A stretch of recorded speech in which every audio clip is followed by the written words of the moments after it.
В России запретили WhatsApp, Telegram, TikTok и YouTube. Что можно сказать об этом? Ну, неофициально, правда.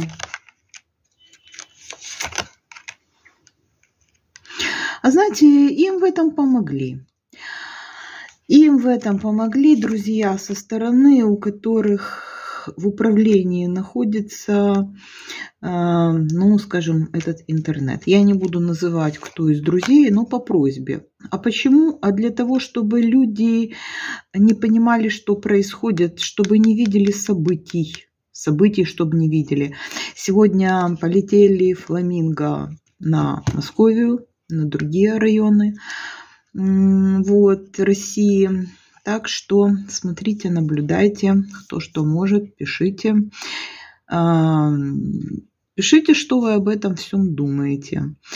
Будем наблюдать.